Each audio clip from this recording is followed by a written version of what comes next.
সরকারি প্রাথমিক বিদ্যালয়ের সহকারী শিক্ষকদের ১০ম গ্রেড বাস্তবায়নের দাবিতে মাগুরা মোহাম্মদপুর উপজেলা পরিষদ চত্বরে মানববন্ধন করেছেন শিক্ষকরা। রোববার ৭ই অক্টোবর সকাল ১০:৩০টায় এ মানববন্ধন অনুষ্ঠিত হয়।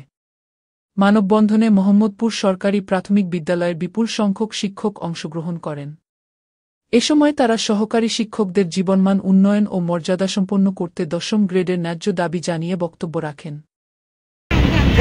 আমি একটু স্মরণ করে দিতে চাই, শিক্ষক তারা আন্দোলন পছন্দ করে না, তারা তাদের কর্মকেই ভালোবাসে।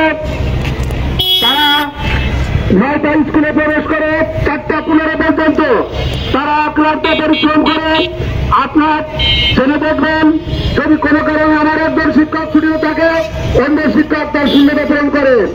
কিন্তু পাশাপাশি আমরা অন্যান্য অফিসে গিয়ে দেখি, যখন কোনো কাজে নাই বলা হয়, আর নাই কালকে আসেন, এ কথা বলার সুযোগ আমাদের নাই।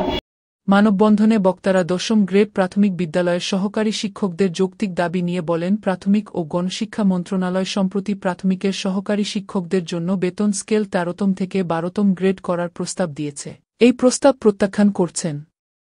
সরকারি প্রাথমিক বিদ্যালয়ের সহকারী শিক্ষক পদে নিয়োগে যোগ্যতার প্রয়োজন হয় স্নাতক সম্মান, অথচ বেতন গ্রেড ১৩তম। এটা প্রত্যাখ্যান করে আরও বলেন, ২০১৫ সালের বেতন কাঠামোতে দ্রব্যমূল্যের মধ্যগতির সঙ্গে তাল মিলিয়ে শিক্ষকদের জীবনমানের স্বাভাবিক ধারা বজায় রাখতে বিভিন্ন প্রতিবন্ধকতার সম্মুখীন হতে হচ্ছে, যা বেতন স্কেল ১০ম গ্রেডে উন্নীত করার মাধ্যমে কিছুটা সমাধান সম্ভব। মানববন্ধন শেষে উপজেলা নির্বাহী অফিসারের মাধ্যমে অন্তর্বর্তীকালীন সরকারের প্রধান উপদেষ্টা বরাবর স্মারকলিপি প্রদান করেন শিক্ষকরা।